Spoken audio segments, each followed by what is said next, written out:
오늘은 본문을 통하여 베드로의 사명이란 제목으로 말씀을 나누고자 합니다. 사명이 있는 한 죽지 않는다는 말이 있습니다. 왜 그렇습니까? 하나님이 특별히 그 사람을 통하여 이루시고자 하는 목적이 있기 때문입니다. 오늘 사도행전 12장을 보면 헤로드 왕이 지금 교회 지도자들을 박해를 하고 있어요. 유대교와 친화하면서 그쪽에 환심을 사기 위하여 지금 새로 일어나는 신흥종교 예수교를 박해를 하고 있습니다. 그러면서 그 야고보를 순교시켰는데 수제자인 베드로를 잡아서 유월절 이후 바로 처형을 시키려고 하고 있습니다. 베드로를 가만히 생각해 보면 베드로가 무엇을 했는가? 베드로는 성격이 좀 욱하는 성격도 있고 생각이 좀 짧은 것 같기도 하고 또 그런가 하면 순하며 또 결단이 빠르고 또 행동파 같은 그런 기질과 성향을 보이고 있습니다. 그런데 예수님을 3년 동안 따라다니면서 베드로가 했던 게 뭔가 또 이후에 무엇을 했는가 생각해 보면 베드로에게는 이러이러해서 이런 사람을 수제자로 만들었구나 하는 걸 이렇게 생각할 수 있습니다. 베드로는 첫째 교회 공동체를 세우는 사명을 주었어요. 빌립보에 가시다가 예수님이 제자한테 물어봤어요. 야, 사람들이 나를 누구라고 생각하느냐? 엘리야 같기도 하고 예레미야 같기도 하고 뭐 사람들 생각이 다 다릅니다. 그러니까 그러면 그 사람들이 어떻게 생각하는 건 아무 상관없지. 너는 나를 누구라 생각하느냐. 예수님을 인간으로 생각할 수밖에 없는 신학자들도 그렇게 봅니다. 인간인 예수가 하나님을 따랐듯이 나도 그걸 따라서 하나님을 믿는다라는 신앙을 갖고 신학을 합니다. 왜? 인간이 신이라는 것은 믿을 수가 없기 때문에. 그런데 이 베드로가 마태복음 16장 16절에 주는 그리스도시요 살아계신 하나님의 아들입니다 그래요.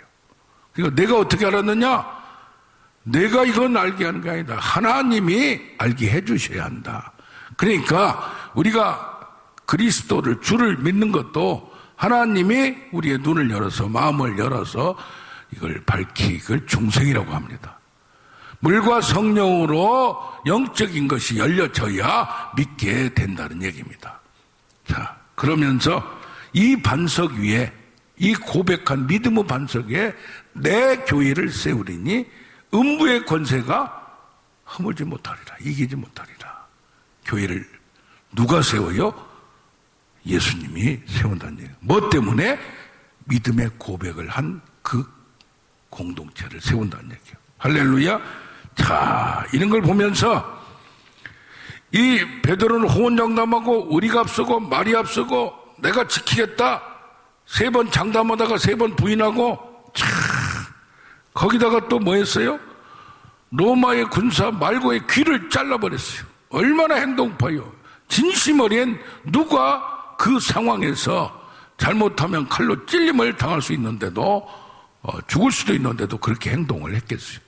그러니까 베드로는 부족기 많은 사람이고 행동파지만 그거 할 때는 진심이었다는 얘기예요. 이게 가룟 유다하고 달라요. 가룟 유다는 굉장히 치밀하고 굉장히 허투루 행동하는 사람이 아니에요. 그런데 가룟 유다는 가만히 생각하니까 예수가 능력이 있어요. 예수를 통해서 자기의 정치적인 목적을 이루고자 하는 것이 그의 계획이었기 때문에 그것이 실망하고 3년 동안 따라다니고 수제자는 아니지만은 인정을 받고 재정을 맡을 정도로 이렇게 속속들이 인심을 얻고 예수님의 마음까지 뺏었다고 생각하는데 결국 자기가 본 예수는 가까이서 본 예수는 자기가 생각했던 거, 원했던 거, 소원했던 거하고 달랐기 때문에 그 예수를 팔아넘긴 겁니다. 자, 베드로도 이런 실수를 했는데도 불구하고 가룟 유다는 마귀의 자식이다 라고 하고 그래서 저주까지, 저런 사람은 아직 차라리 태어나지 않았으면 좋았다라고 말씀하시는데 베드로는 찾아가서 다시 일으키고 세워주셨어요. 부활 후에 고기 잡으러 갔어요. 이제 모든 제자들도 뭐 도찐 개찐이에요. 다 같이 갔어요. 이 베드로가 보니까 나이로 보나 뭘로 보나 여러 가지로 볼 때 그 제자들 그룹에서 리더가 어떻게 이렇게 이런 사람이 될 수 있었을까? 그 리더가 될 수가 없는, 어떻게 보면 조금 어떤 목사님은 설교할 때 베드로는 무시겠다 뭐 했다 하는데 나중에 설교하고 베드로 전후서를 보면 그런 것 같지도 않아요. 이런 걸 보면서 베드로가 앞장서서 고기 잡으러 가고 그럴 때에 제자들이 또 따라왔어요. 거기에 또 예수님이 찾아오신 거예요. 배와 그물을 던져두고 고기를 잡지 못하여 실패했을 때 자기가 어부로서 30여 년간 전문가인데 아니 목수고 석수인 예수께서 말씀을 하는데 어떻게 저 사람이나 당신은 나나 못 배운 건 마찬가지인데 어떻게 저렇게 말씀에 굴복하여 탄복을 하고 말씀에 의지하여 그물을 던지겠나 다 있어요. 도저히 나의 경험상 나의 전문가 입장상 그런 말을 하는 걸 들을 수가 없는데도 불구하고 한번 해보는 거예요. 그런데 거기에서 누가복음 5장에 보니까 고기를 엄청 잡고 나서 뭐 했어요? 배와 그물을 던져두고 따라왔어요. 누구를? 예수님을 제자로. 그런데 지금 부활 후에 예수님이 와서 또 그렇습니다. 뭐라고요? 고기를 많이 잡았느냐? 근데 실패했어요. 실패해서 예수를 따라왔는데 3년 동안 따라다니고 또 했는데 실패했다는 얘기예요. 그런데 이번에는 배 오른쪽에 그물을 던져라. 이럴 때에 그대로 따라서 했더니 또 기적을 체험한 거예요. 어떤 때는 우리가 예수님도 나의 말을 믿지 못하기도 뭐라? 내가 하는 일을 보고 믿어라. 하나님이 우리와 함께함으로 하나님의 놀라운 기적과 표적도 어떻게 보면 우리에게 하나님을 만나는 계기가 될 수가 있습니다. 그래서 이런 상황을 보고 예수님을 따라서 우리도 그렇게 바뀌어가고 사람을 능력과 권능으로 고쳐서 또 그런 걸 체험을 해서 나타내는 우리가 되기를 원합니다. 부활 후에 제자들도 계면 쫓고 믿지 못하여 이렇게 했는데 뭐 했어요? 베드로에게 베드로는 문제가 나타나기만 하면 무슨 문제가 생기기만 하면 자기 생각 먼저 그냥 툭툭툭 나오는 거예요. 뭘로? 인간의 생각. 근데 의리는 있어요. 예수님이 나는 십자가에 죽으러 간다니까 안 됩니다. 내가 막습니다. 이렇게 우선적으로 자기가 우발적으로 나오지만 그 마음 진정에는 예수님을 사랑하고 우리를 지키는 이 사람의 일, 사람의 생각 때문에 문제예요. 그래서 뭡니까? 우리의 생각이 내가 열심히 한다고 되는 게 아니라 하나님의 생각으로 하나님을 일을 생각하고 나가는 우리가 되어야 될 줄로 믿습니다. 그런데 마지막에 요한복음 21장 예수님이 찾아왔어요. 요한 아들 시몬아, 뭡니까? 네 이름은 베드로가 아니었어. 시몬이었어. 그런데 네가 다른 사람들보다 나를 더 사랑하느냐? 나를 더 사랑하느냐? 다른 사람이 나를 사랑한 것보다 나를 더 사랑하느냐? 내가 다른 사람을 인간적으로 사랑한 것보다 예수 나를 하나님으로 생각하고 인간적으로 사랑하느냐? 하나님의 사랑으로 사랑하느냐? 그 다음에 말이 뭡니까? 어린 양을 먹이라. 또 두 번째 나를 사랑하느냐? 또 내 양을 치라. 근데 내 양을 치라고 했어요. 어린 양이 아니라 나를 사랑하느냐? 내 양을 치라. 왜냐하면 예수님과 관계, 아까 마태복음 16장에서 예수님을 그리스도로 고백한 것만, 믿음으로만 끝나는 것이 아니라 인격적으로 하나님인 인간, 인간인 예수님을 통하여 관계를 갖고 내가 예수를 믿는 것이 무엇 때문에 믿었냐 이 말이에요. 이것을 확실히 한 다음에 사랑의 관계로 목숨을 버릴 정도까지 갈 수 있는 믿음이 이렇게 상승돼서 모든 것이 예수로 귀결되고 하나님만 사랑하듯이 예수님만 사랑할 수 있는 믿음이 되어야 될 줄로 믿습니다. 그러면서 그럴 때에 사역도 하고 내 양도 치는 거지. 예수님과 관계가 정립되지 않으면서 깊은 인격적인 관계로까지 잠깐 능력이 있으니까 자기에게 도움되니까 따라다니는 게 아니라 전 존재를 알고 나의 모든 걸 버려도 아깝지 않고 예수를 위해서 나와 복음을 위해서 살아가겠다는 결론이 정립돼야 될 줄로 믿습니다. 그래서 뭡니까? 베드로가 교회를 세웠는데 교회에 세우는 중심 인물이었어요. 예수를 믿었고 또 그 사랑으로 갔고, 근데 그 사랑이 인간적인 사랑에 끝날 때가 있다는 얘기예요. 그래 뭡니까? 교회도 중심 인물이 있어요. 당회장, 담임 목사, 또 장로님들, 병신들 중심 인물이 있어요. 중심 인물이 누구냐에 따라서 어떤 사상을 갖고 있냐에 따라서 그 교회의 색깔이 달라지고 시대의 색깔이 달라지고 믿음의 컬러가 달라집니다. 그래서 각 교회마다 말씀을 강조한 사람이 있어요. 기도를 많이 하는 사람이 있어요. 헌금을 많이 하는 사람이 있어요.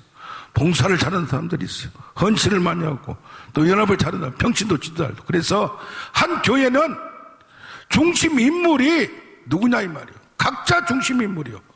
근데 그 중에 중심 인물이 어떤 사상을 가지고 있나. 숫자가 많고 적음에 관계없어요. 할렐루야. 그래서 어떤 교회를 세우냐는 내가 완전히 예수님께 굴복하고 순종하고 예수님을 믿을 뿐만 아니라 끝까지 사랑할 수 있는 관계, 사람들이 중심인물이 돼야지. 중심인물이 떡고물이나 찾아먹고 뭐가 나한테 은사가 능력이 전이될 것 같으니까 뭐 말씀이 듣기를 좋으니까 그것만 가지고는 안 된다. 더 깊이 들어가서 하나로 연합되는 관계가 돼야 될 줄로 믿습니다. 그 다음에 이제 베드로가 다시 이제 12 제자의 기둥이 되어서 같이 기도합니다. 그런데 오순절날 성령을 받았어요. 여기서 보면 베드로가 성령을 받고 난 다음에 설교한 이 설교 말씀은 보통 말씀이 아니에요. 베드로는 무식하다, 깊이가 없다, 그런 깊이가 없는 게 상관이 없어요. 뭘 전했어요? 너희가 죽인 예수가 바로 삼위일체 하나님이다. 하나님이 그를 살리셔서 주로 세웠다 이 말이에요. 주로. 구원주로 세웠다 이 말이에요. 주와 그리스도로 세웠다. 그래서 주구장창 누구한테? 사도로 이제는 승격이 되고 대표자로서 예수님을 대리하는 자로서 누구 앞에서? 종교 권력자 앞에서도 당당히 말씀으로 대적합니다. 할렐루야. 그래서 우리가 무엇보다도 뭐 해야 돼요? 말씀에 깊이 서고 하나님의 그 부활 후에 뭘 전했어요? 부활의 주님을 전했어요. 부활에 뭘 전했어요? 은혜의 말씀을 전했어요. 그래서 구약을 통해서 하나님 여호와가 예수가 되었다는 그것을 가지고 뭐 한 다음에? 성령 체험한 다음에. 할렐루야. 그 성령을 우리가 받으면 뭐 방언만 하고 은사만 받고 뭐 하는 게 아니라 뭐 했어요?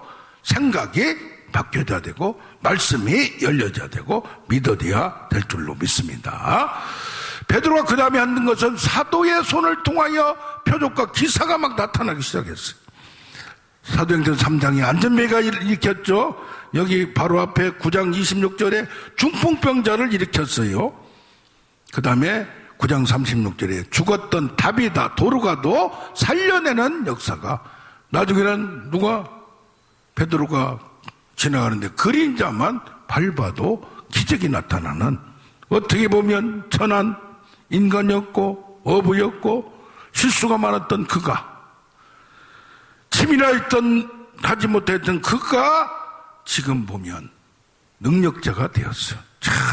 이런 거 보면 하나님 약한 것들도 더 강한 것들 부끄럽게 하시고 어리석은 자를 통해 지혜로운 자를 부끄럽게 하신 하나님의 은혜와 능력도 지금 보면 똑똑하다고 된 게 아니에요. 그런데 똑똑하지 않다고 안 된 것도 아니에요. 역사적으로 깊이 있게 신학을 바울과 같이 어거스틴과 같이 루터 칼빈과 같이 하나님의 깊은 것을 한 사람은 천재였어요. 천재. 무식하기만 된다는 게 아니에요. 하나님이 알려준 영적인 지혜와 인간의 지혜가 플러스 될 때 놀라운 역사가 나타남을 봅니다. 아멘 아멘. 그래서 우리는 알려고 노력을 내가 해야 돼요. 할 때에 더 깊은 인간이 할 수 없는 것을 그리스도의 영으로 성령으로 하나님의 깊은 것을 통달해 줄 줄로 믿습니다.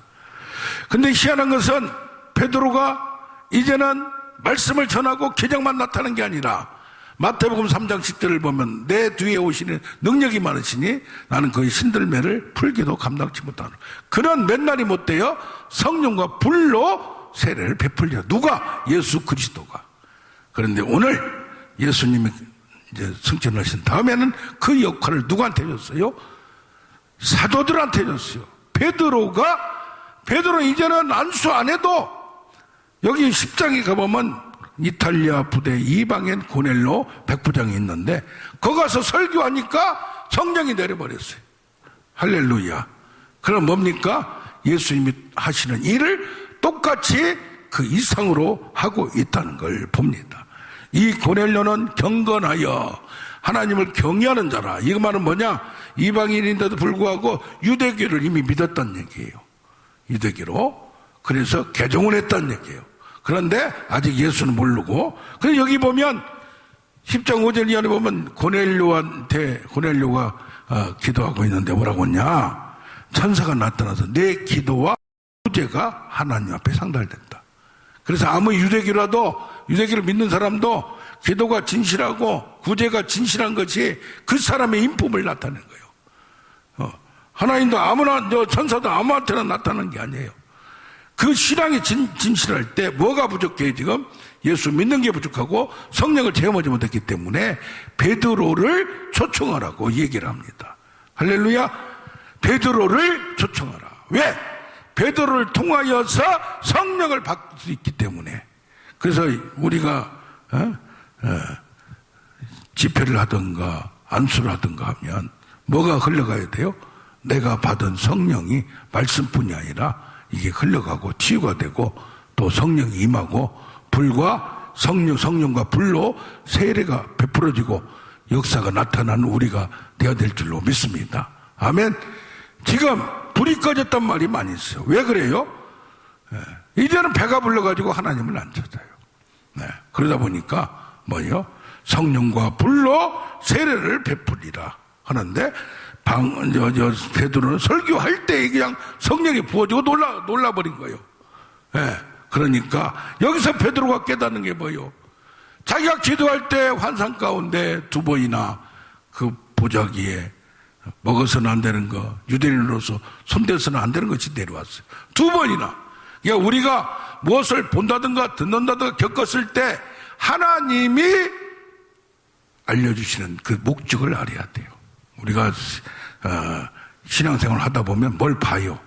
뭘 느껴요? 그것을 깨달을 줄 알아야지. 성경에 보면 엘리야도 성령에 부름받았는데 하나님의 뜻이 무엇인지 알지 못할 경우가 있어요. 우리가 신앙생활을 하다 보면 뭐 해야 돼요? 하나님을 경험해야 돼요. 하나님의 눈으로 보이지 않아요. 그러나 뭘로 보여? 바람이 지나가듯이 하나님의 흔적이 나타나요.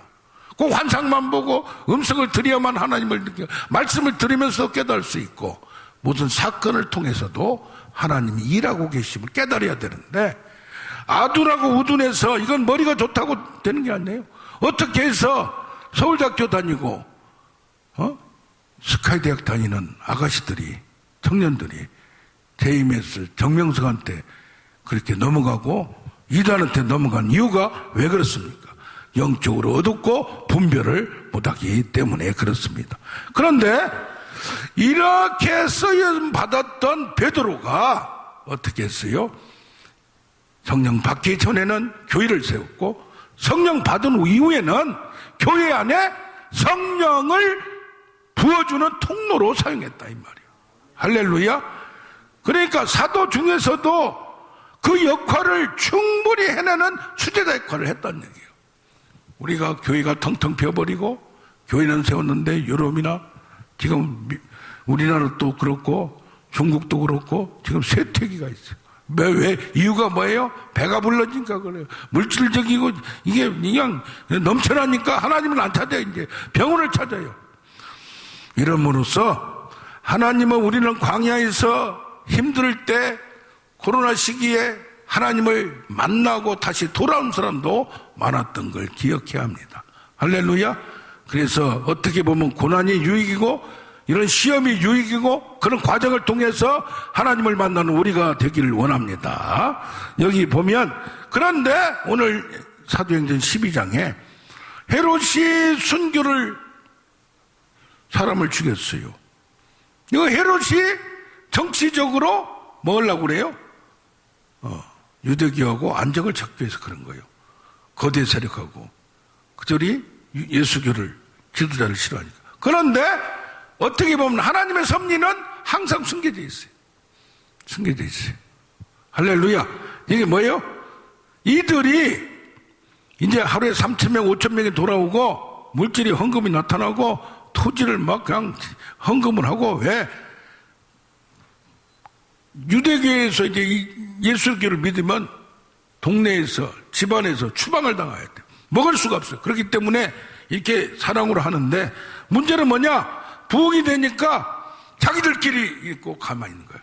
성령이 너에게 임하시면 너희가 예루살렘과 사마리아와 온 땅에 나가야 되는데 그렇기 때문에 하나님의 선교란 말이 났다. 그때가 인간적으로 볼 때는 핍박을 받을 때요. 헤롯이 지금 죽이고 있지만 하나님의 섭리로 볼 때는 선교를 하게 쫓아내는 거라 이 말이에요. 할렐루야. 그래서 어떤 사건이 날 때 문제가 생길 때 내 생각으로 안타깝게만 생각하지 말고 하나님의 하시는 일을 바라보는 우리가 되기를 원합니다. 아멘. 예, 여호수아 때도 저들이 가나안 족속을 쫓아내야 돼요. 쫓아내야 돼. 그런데 어떻게 저 산골이 있으면은 그들이 철기 무기를 가지고 쫓아낼 수가 없어요. 시간이 오래 걸려요. 어떤 경우에는 다윗 때까지 여부수 민족을 족속들을 못 쫓아냈어요. 거기에 보면 저들을 그대로 두리니 시험거리를 두리니 그것이 올무가 되고 덫이 되고 가시가 되고 채찍이 되리라. 왜? 너희들이 그쪽 사람들하고 왕래하지 말고 결혼하지 말고 결혼하지 말라고 했는데 거기 친하게 지내고 사람이란 게 어떻게 죽이냐 이 말이에요. 진멸하냐 이 말이에요. 쫓아내지 못하다가 지나가다가 서로 얘기다 보니까 그 사람들도 착한데 인간적으로 바라보면 안 된다는 얘기예요. 하나님의 목적이 그들 때문에 하나님을 떠나고 다른 우상을 섬기기 때문에. 근데 또 하나 목적이 있어요. 그들을 쫓아내버리면 짐승이 우글거리가지고 이 사람들 죽어요.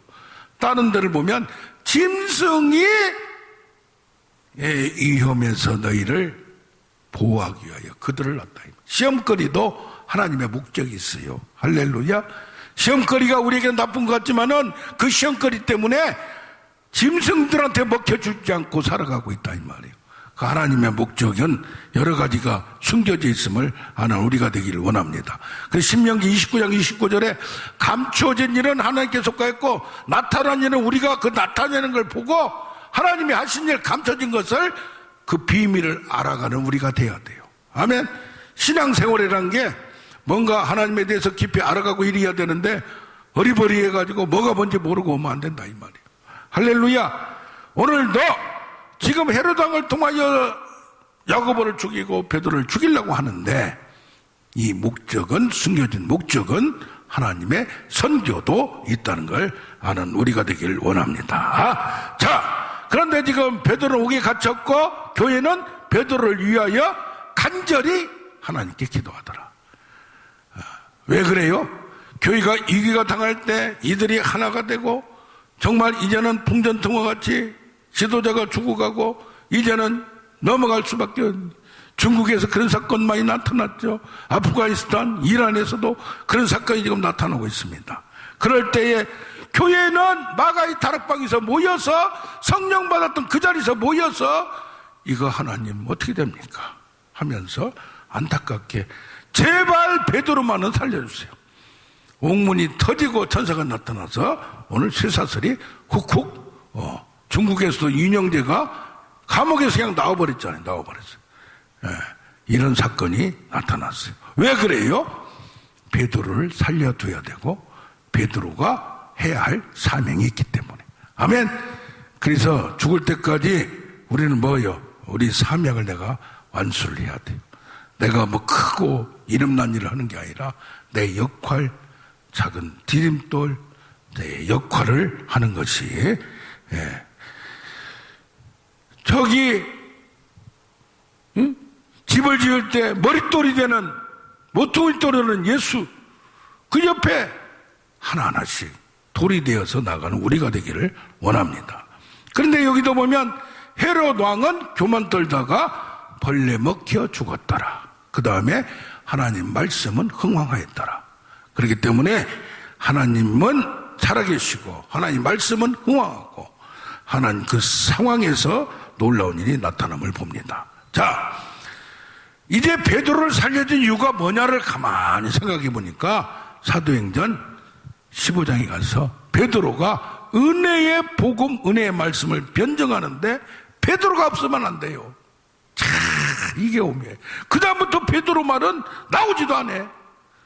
베드로가 그 다음에 바로 죽은 게 아니에요. 예루살렘 교회의 기둥이 되었어요. 그러나 역사상 기록에 성경에 나오질 않아요. 그 역할은 딱 주인공 끝났다 이 말이에요. 그렇듯이 여기 15장에 보면 이제는 어떻냐? 모세가 할례를 받지 않냐면 구원이 없다 이렇게 주장했던 사람입니다. 이게 뭡니까? 옛날에 유대교를 믿었던 사람이 예수를 믿었어요. 자기들은 그게 익숙해요. 그러니까 그게 또 좋다 이 말이요. 신앙의 훈련이 그렇게 열심히 하는, 차라리 그런 사람 해가지고 믿게 하는 게 좋다 이 말이요. 그러다 보니까 바울과 바나바가 나가서 이방인한테 전도하게 그걸 할 수가 없단 말이요. 예수만 전하고. 그래서 논쟁이 된 거예요. 지금도 순종이 능동적 순종이 있냐 수동적 순종이 있냐, 십자가에서 죽은 예수만 믿으면 되느냐, 예수님이 나면서부터 죽을 때까지, 십자가에 죽을 때까지 율법을 하나도 변하지 않았다, 범하지 않았다. 그래서 능동적, 수동적 순종은 뭐예요? 십자가를 사명으로 준 거, 그거요. 그거 삼위일체 하나님으로부터 구원의 경륜에서 받은 거. 그러나 율법은 나면서부터 십자가에 죽을 때까지 1.1획도 범하지 않았다. 이것 때문에 능동적 수종, 수동적 순종, 이것을 신학적으로 오랫동안 인정을 해왔는데 한쪽에서 그건 잘못됐다 하면서 신학적으로 논쟁했어요. 자, 교회를 세우는 데는 아까 말한 대로 그리스도를 아는 게 중요해요. 그럼 교회 안에는 뭐가 돼요? 성령의 임재가 있어야 돼요. 그런데 여기 베드로가 이제 교회 안에 말씀이 말씀되게 하려면 신학이 바로 써야 돼. 이 말이에요. 성경의 해석이 바로 돼야 된다 이 말이에요. 복음의 변증이 바로 돼야 된다 이 말이에요. 그래서 15장 7절에 많은 변론이 있은 후에 베드로가 일어나서 설명을 합니다. 무엇을 설명해요? 자기가 기도할 때에 하나님이 2번 나타나서 보였던 우상잼을 먹어서는 안 되는 걸 먹게 만드는 거, 이게 무슨 뜻일까 하는데 이방인인 이달리아 백부장이 사람을 보내서 뭐 했어요? 초청을 했단 말이에요. 강사로 불렀단 말이에요. 그 고넬료도 뭐 했어요? 자기가 기도할 때에 선사가 나타나서 차청해놓은 거예요. 그러니까 아하, 우상잼을 먹지 말라는 것이 이방인을 받아들이고 복음을 전하고 또 거기서 설명을 하고 설교를 했더니 성령이 임해버렸다. 그게 뭡니까? 아무리 아둔하고 멍청해도 하나님이 하신 일이 보인다 이 말이에요. 그래서 서로 참 논리적으로 따지고 학문적으로 따지고 종교적으로 따지는데, 그때서야 마지막에 베드로가 잠깐 일어나면서 이방인에게 복음을 전하게 하려고 나를 택하사 그들에게 성령을 부어주셨으니 주 예수의 은혜로만이 구원 얻음을 나는 믿습니다. 누가? 하나님이 나타나서 천사를 통해 나타나서 보여줬던 그것을 증거하고 간증한 것뿐이에요. 그러면서 또 바울과 바나바가 이방인에게 전도하는 하나님이 나타나서 표적과 기사 능력을 간증하고 설명할 때 지금 뭐냐? 9월 10월이면 각 교단이 총회를 해요. 이때 총회장이 누구냐? 예수님의 동생 야고보요. 총회장이 마지막에 땅 때려야 되는 거예요. 2번까지 때려도 안 돼. 예. 그래서 여기서 결론이 뭡니까? 15장 20절 29절에 우상의 제물을 먹지 말라. 그건 좋다 이거요. 피와 목매인 거 먹지 말라. 음행을 하지 말라. 이걸 그러니까 뭐요? 우상의 제물을 먹지 말라. 피 목매에 죽인 것은 아무 부분과 상관이 없어요. 근데 왜 집어넣었어요? 그 사람들을 원하는 것을 유대교를 모세 할례를 주장하는 그것을 일부 받아들 여기에 넣어놓고 나중에는 우상 제물도 먹어도 된다고 했어요. 그래서 신앙과 관계가 있고 그래서 신학이 바로 돼야 되고 신앙이 바로 돼야 되고 어떤 때는 우상의 제물을 먹지 말라고 했지만 나중에 고린도 전서를 가면 바울은 우상 제물 먹어도 괜찮다고 재해석을 해서 지금 우리도 우상 제물을 기도하고 먹기도 하고 또 뭡니까? 선지 삶아서 먹기도 하고 여러 가지를 하는 거예요. 그래서 뭡니까? 하나님의 일이 해석이 신학이 시대에 따라서 어떤 경우에는 약간 발전돼 나가는 걸 볼 수가 있습니다. 자, 결론적으로 베드로는 뭐 했어요? 여기 10장 43절을 보면 욥바에서 다비다 도루가를 살려냈어요. 근데 마지막 절에 뭐 나오냐면 욥바에 여러 날 있어. 여러 날 거주했다는 얘기요. 시몬이라 하는 무두장의 집에서 머무니라. 무두장이 뭐예요? 피역장이요. 지금 가면 옛날 같은 백정이요. 피를, 짐승의 피를. 이것은 기피인물이요. 유대교에서 저건 인정도 하는 거예요. 그런 사람들은. 그런데 시몬이라는, 이게 같은 시몬이었잖아요. 이름이. 친척이었는지 뭐였는지. 아니 아무리 뭐지만은 유대인 내에서 차별이 있었단 말이요. 이 사람들은 하나님을 믿는 사람도 아니라고 생각을 했단 말이요. 그런데 무두장이 집이 피역장이 집에서 지금 뭐냐면 가죽을 만드는 그 집에서 뭐 했어요? 그럼 짐승의 피를 흘려야 되잖아요. 그 집에서 머무니라. 이게 뭐예요? 베드로가 예수를 믿고 난 다음에는 유대인 사이에서 신분의 차별도 뛰어넘고 받아들였어요. 그러나 어땠어요? 이방인까지 받아들이는 못했는데 하나님이 천사를 통해서 보여줌으로 말미암아 이제는 뭡니까? 유대인과 이방인의 차별을 극복하고 그때의 총회에서 베드로가 증언하였기 때문에 통과가 된 거예요. 이때 바울과 바나바는 힘도 없었어요. 인정도 안 해줬어요. 이제 막 나간 선교사 완전히 누가 인정도 안 해줬어요. 그러나 베드로가 총회에서 이런 결론, 그 이후에 이걸 보면 베드로의 사명은 완수했다고 우리는 보여집니다. 아멘 아멘. 우리가 죽을 때까지